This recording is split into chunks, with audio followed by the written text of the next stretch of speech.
Sister, Judy Easton, skipped school and started dating way too early, but our parents sent me, the straight A kid, to a juvenile behavioral correction center, saying it was to teach her a lesson. Judy, take a good look at William. Act up again, and you're going there too. My family showed up to visit every so often. The first year, an instructor blew out my eardrum. I was covered in blood, gripping the bars, begging for help. Dad pointed at me while talking to Judy. Look at him. Still can't follow simple instructions. If you don't listen to us, you'll end up just like him. The second year, the instructor broke both my legs. My parents stood over my bed and said, look at you, lying there like a useless wimp. We came all this way to see you, and this is the welcome we get? How ungrateful. The third year, the instructor pumped me full of hormones. I swelled up like a whale. The instructor smirked. That's probably shot now. Let's see how you go after girls now. Judy stood outside the cage holding her acceptance letter to a top college. The whole family looked pleased. William, Judy got into a top college. You did your part. I'm taking you home. I blinked, my vision hazy, trying to make sense of it. Who's William? They all call me Runt. Dad's face tightened. What are you talking about? I turned the name over in my head. Nothing. They never called me that in there. Vincent Rhodes stepped up behind me, his hand firm on my shoulder. He leaned in, voice low. Watch your mouth when you get out. You know what happens if you don't. Then he straightened, smiling. Mr. Easton, no need to worry. The kids are managed by ID numbers inside. It takes time to readjust. William's made real progress.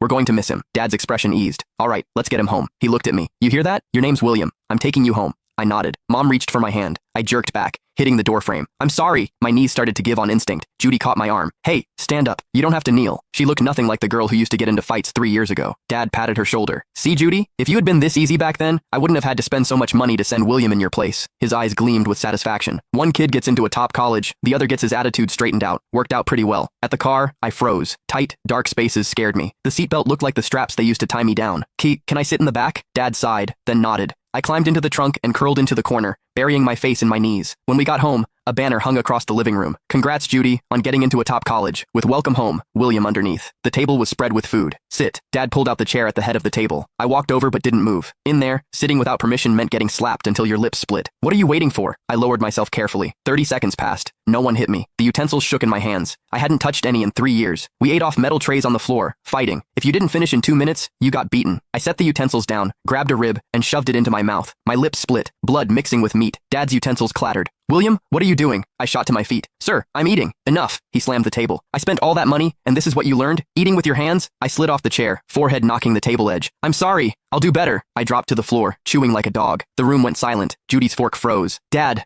William, enough. Dad rubbed his temple, motioning for Judy to pull me up. Get up. Eat properly. I know you went through things, but look at Judy now. That proves my method worked. From now on, be good. I won't send you back. He picked up his glass, his eyes on my face the same way Vincent's used to be. And you, Judy, if you waste what he went through, I've got another place lined up for you. That night, I stared at the bed with the blue sheets, not knowing what to do. William, why are you on the floor? Mom's voice came from the doorway. I shrank back. The mattress was too soft. It sank under me like something pressing me down. In the center, we slept on concrete. Solid things don't swallow you. Come on, get in bed.